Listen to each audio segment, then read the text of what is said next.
ಇಷ್ಟೊಂದೆಲ್ಲ ಬಟ್ಟೆ ಒಗಿಬೇಕಾದ್ರೆ ಅಂಡು ನೋವ್ತಾ ಇತ್ತು. ಅದಕ್ಕೆ ಬೇಗ ಮದುವೆ ಆಗ್ಬಿಡೋಣ, ಯಾವನು ಬೇಕು ಈ ಬಟ್ಟೆ ಒಗಿ ಸವಾಸ ಅಂತ ಅನಿಸ್ತು. ಬಟ್ಟೆ ಒಣಗಿದ್ಮೇಲೆ ಅನಿಸ್ತು ಈ ಮದುವೆ ಗಿದ್ವೆ ಯಾವ್ದು ಬೇಡ, ಸನ್ಯಾಸಿ ಆಗ್ಬಿಡೋಣ ಅಂತ.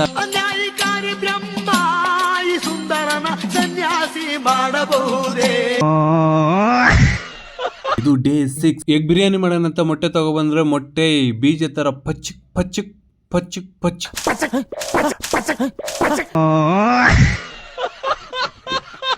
ಕೊತ್ತಂಬರಿ ಕೊಡಿ ಅಂತಂದ್ರೆ ನನ್ಗೆ ಮೇವು ಕೊಟ್ಟಿದ್ದಾರೆ. ಇವ್ರ ಪಾಲಿ ನಾನು ಮನುಷ್ಯನ ಇಲ್ಲ ದನನ? ಹುರಿದೋಗಿರೋ ಮೊಟ್ಟೆಯಲ್ಲಿ ಎಗ್ ಬಿರಿಯಾನಿ ಮಾಡೋಕ್ಕಾಗಿಲ್ಲ ಅಂತ ಅಂದ್ರೆ ಈ ಬಾಣ್ಲಿ ತಲೆ ಮೇಲೆ ಒಂದು ಆಮ್ಲೆಟ್ ಆದ್ರೂ ಹಾಕೊಳ್ಳೋಣ ಅಂತ ಸುಮ್ಮನೆ ಆಗ್ಬಿಟ್ಟೆ. ಸತ್ತೆ ಏರಿಕೆ ನಮ್ಮ ಆಫೀಸಲ್ಲಿ ನಾನು ಕೆಲಸ ಮಾಡ್ಲಿಲ್ಲ ಅಂತಂದ್ರೆ ಈ ಬಾಣ್ಲಿ ತಲೆ ಮೇಲೆ ಅವರೇ ಆಮ್ಲೆಟ್ ಹಾಕ್ತಾರೆ ಅಂತ ನಾನು ಸುಮ್ಮನಾಗ್ಬಿಟ್ಟೆ. ಅಣ್ಣ ನನ್ನ ಕೈಲಿ ಆಯ್ತಾ ಇಲ್ಲ. ಪಚ್ಚಕ್ ಆಗಿರೋ ಈ ಎಗ್ಗಲ್ಲಿ ಎಗ್ ಬಿರಿಯಾನಿ ಮಾಡೇ ಬಿಡೋಣ ಅಂತ ಹೇಳ್ಬಿಟ್ಟು ಎಣ್ಣೆ ಗಿಣ್ಣೆ ಎಲ್ಲ ಹಾಕ್ಬಿಟ್ಟು ತರಕಾರಿ ಎಲ್ಲ ಕಟ್ ಮಾಡ್ಬಿಟ್ಟು ಎಗ್ ಬಿರಿಯಾನಿ ಮಾಡೇ ಬಿಟ್ಟೆ. ನೋಡಿ ಹೇಗಿದೆ ಟೇಸ್ಟ್ ಅಂತ.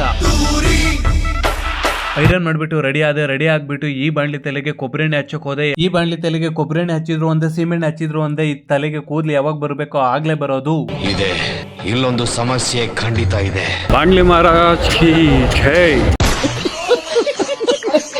ಒಳಗಡೆ ಬಂದೆ, ಎಲ್ರು ಒಂದ್ಸಲ ನೋಡಿದೆ, ಸಿಸ್ಟಮ್ ಲಾಗಿನ್ ಮಾಡ್ಬಿಟ್ಟು ಆಮೇಲೆ ಟೀ ಕುಡಿಯೋಣ ಅಂತ ಬಂದು ಟೀ ಕುಡಿದ್ಬಿಟ್ಟು ಆಮೇಲೆ ಆಫೀಸಿಗೆ ಮತ್ತೆ ಬಂದ್ಬಿಟ್ಟು ನಮ್ಮ ಪ್ರಭು ಅವ್ರನ್ನ ರಮಣ್ ಡಾರ್ಲಿಂಗ್ ಅಂತ ನೋಡ್ರಿ